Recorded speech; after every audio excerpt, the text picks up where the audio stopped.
images, only to discover, not surprisingly, that his helicopter is a more precise instrument for this purpose than his balloons.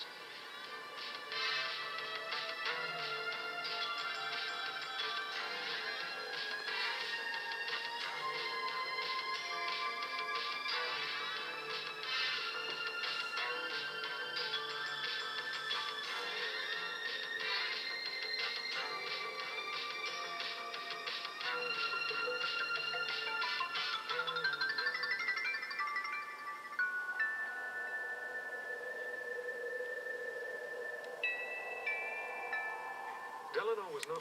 It has been a year since many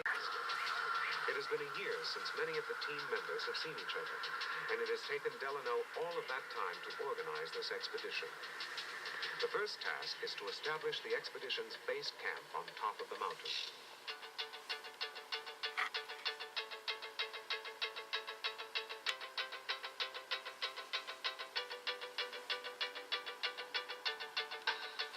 Like the area around Angel Falls, the landscape here was shaped by water, great torrents of it, falling as rain every day, cutting down through the hard rock of the Guiana Shield to isolate these plateaus.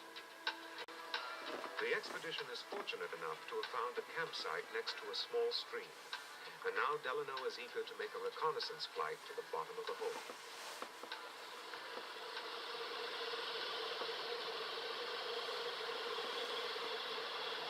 The helicopter cannot land at the bottom, so Kathy and Jorge will fly in, suspended inside a rope birdcage.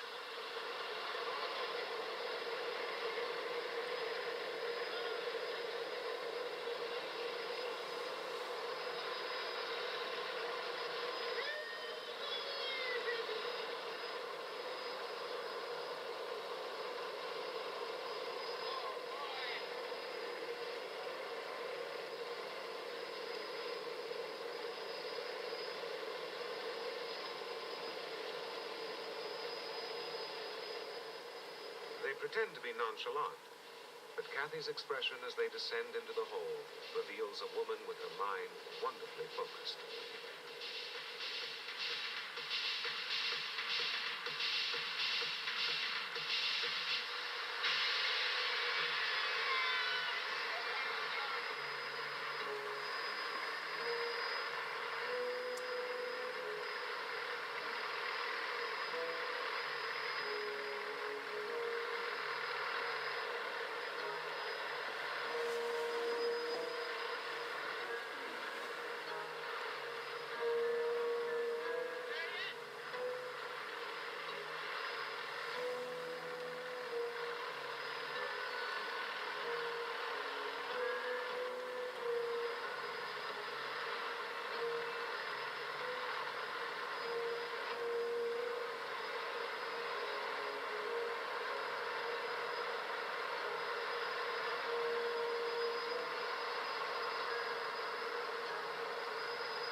Down here. This portion.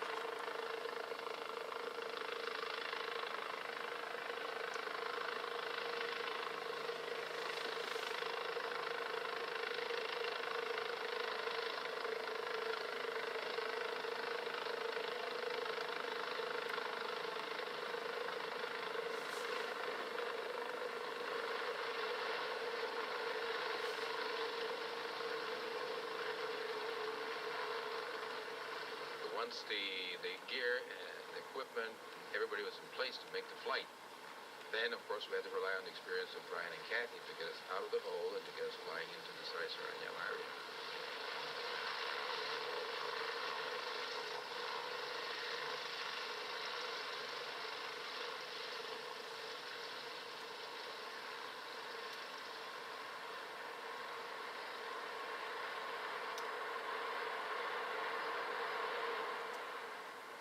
plan calls for Delano and Brian to inflate the smaller balloon here in the depths of the hole.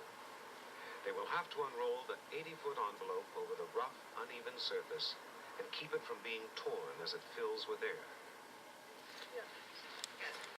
The hopes of the expedition now fasten on Kathy. She has finally gotten her balloon inflated, and slowly she rises into the air, thinking she is joining Brian in flight.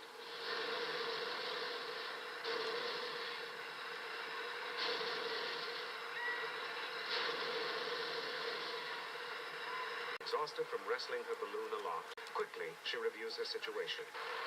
She is exhausted from wrestling her balloon aloft against the wind. She has already been driven once into the trees. She has had to abandon her camera net, and now the edge of the plateau is approaching. She has had enough. Prudently, she decides to end her flight.